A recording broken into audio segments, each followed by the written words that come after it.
Ladies and gentlemen, ஆரம்பிக்கலாமா? நான் வரணும்னு ரொம்ப ஆசைப்பட்ட போல அதான் வந்துட்டேன். I like the way. Sister என்னாச்சு? அன்புக்கு ஆபரேஷன் பண்ண வேண்டாம் சிஸ்டர். உடனே ஸ்டாப் பண்ண சொல்லுங்க சிஸ்டர். அக்ஷயா, என்னாச்சு? ஏன் இவ்ளோ டென்ஷனா இருக்க? உள்ள பெரிய டாக்டர் ஆபரேஷன் ஸ்டார்ட் பண்ணிட்டாரு. கிட்டத்தட்ட முடிய போகுதுமா.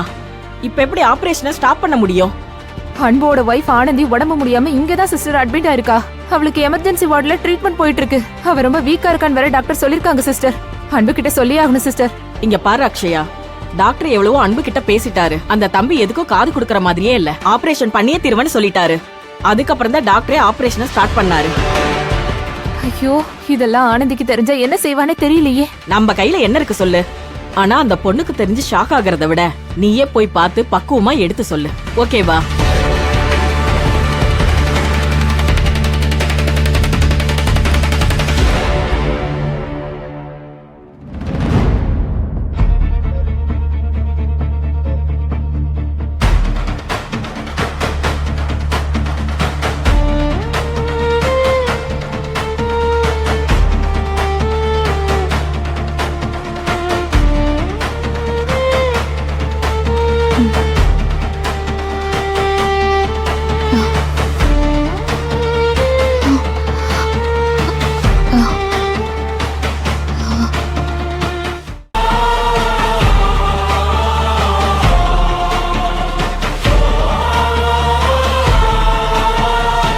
ஆனந்தி, டாக்டர், நான் கோயில்ல தானே இருந்தேன். இங்க ஆஸ்பத்திரியில இருக்கேன். ஆனந்தி நான் எப்படி வந்தேன்? பயப்படாத, உனக்கு ஒண்ணும் இல்ல. கோயில நீ மயக்கம் போட்டு விழுந்துட்ட. அங்க இருந்து 2 லேடிஸ் தான் உன்னை இங்க கூட்டிட்டு வந்தாங்க. சரியா? ஆனந்தி, ஆனந்தி எப்படி இருக்கீங்க? இப்ப மயக்கெல்லாம் எதுவும் இல்லல்ல? இல்ல சிஸ்டர், நான் போகணும். நான் உடனே போகணும். இருங்க ஆனந்தி, இருங்க. சொன்னா கேளுங்க. கொஞ்ச நேரத்துக்கு முன்னாடி வந்திருக்க கூடாதா? ஐயோ, உங்களை கெஞ்சி கேட்டுக்கிற சிஸ்டர். நீங்க பேசுறது புரிஞ்சுக்கிற மனநிலைமையில நான் இல்ல. அன்பை காணோம் சிஸ்டர். அவரை நான் தேடணும். அவரு எங்க இருக்காருன்னு தெரிஞ்சுக்கணும்.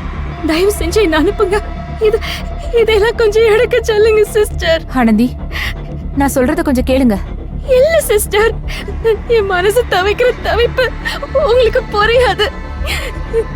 நான் இங்க எப்ப வந்தேன், எவ்வளவு நேரமா இங்க இருக்கேன்னு கூட எனக்கு தெரியல.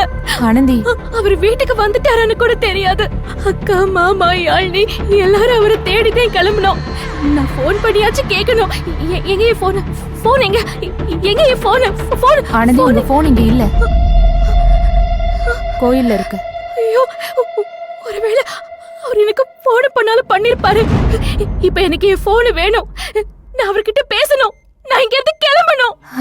ஆனந்தி, அன்பு எங்கேயும் இல்ல, இங்கதான் இருக்காரு. நீங்க அட்மிட் ஆயிருக்கிற இதே ஹாஸ்பிட்டல்ல தான் அன்பும் அட்மிட் ஆயிருக்காரு. என்ன சொல்றீங்க? என்ன சொல்றீங்க? ஆனந்தி, இங்க அட்மிட் ஆயிருக்காரா? என்னாச்சு அவருக்கு? நான் அவரை இப்பவே பார்க்கணும்.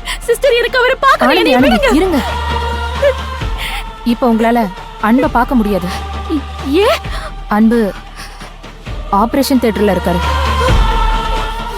என்ன சொல்றீங்க? ஆபரேஷனா? அவருக்கா? என்னாச்சு சிஸ்டர்? அவருக்கு என்னாச்சு? ஐயோ, வெளிய கருப்பா. ஆனந்தி, பயப்படுற மாதிரிலாம் ஒண்ணும் இல்ல. நான் சொல்றத கொஞ்சம் பொறுமையா கேளுங்க. இல்ல, எனக்கு அவரை பார்க்கணும். ஆனந்தி, ஆனந்தி, ப்ளீஸ் வேண்டாம். என்னைய விடுங்க சிஸ்டர், விடுங்க. ஒண்ணு இல்லாதவருக்கு எதுக்கு ஆபரேஷன் பண்றாங்க? இல்ல, நீங்க எதுமோ மறைக்கிறீங்க. தயவு செஞ்சு என் அன்புக்கு என்ன ஆச்சுன்னு சொல்லுங்க. ஐயோ ஐயோ ஐயோ, எனக்கு பயமா இருக்கு. ஆனந்தி, இனிமே உங்க வாழ்க்கையை நினைச்சு நீங்க எப்பவுமே பயப்படக்கூடாதுன்னு தான், உங்களுக்கும் உங்க வயித்துல இருக்கிற குழந்தைக்கும் துணையா இருக்கணும்னு தான் அன்பு இப்படி ஒரு முடிவெடுத்திருக்காரு. என்ன என்ன முடிவெடுத்திருக்காரு? அன்பு குடும்ப கட்டுப்பாடு ஆபரேஷன் பண்ணிக்கிட்டாரு. இந்நேரம் ஆபரேஷன் முடிஞ்சிருக்கும். இல்ல இல்ல, அன்பு அப்படிலாம் பண்ணிக்க மாட்டாரு. நான் உண்மையதான் சொல்றேன் ஆனந்தி. நாங்க எல்லாருமே எவ்வளவோ சொல்லி பார்த்தோம். ஆனா அன்பு கேட்கவே இல்லை. அன்புக்கு ஆபரேஷன் ஸ்டார்ட் ஆன பிறகுதான் நீங்க இங்க வந்து அட்மிட் ஆனீங்க. அத சொல்லி தடுக்கலான்னு தான் நானும் போனேன். ஆனா அதுக்குள்ள ஆபரேஷன் முடிஞ்சிருச்சு ஆனந்தி. நான் தப்பு பண்ணிட்டேனே, நான் பெரிய தப்பு பண்ணிட்டேனே, செய்யக்கூடாத தப்பு பண்ணிட்டேனே.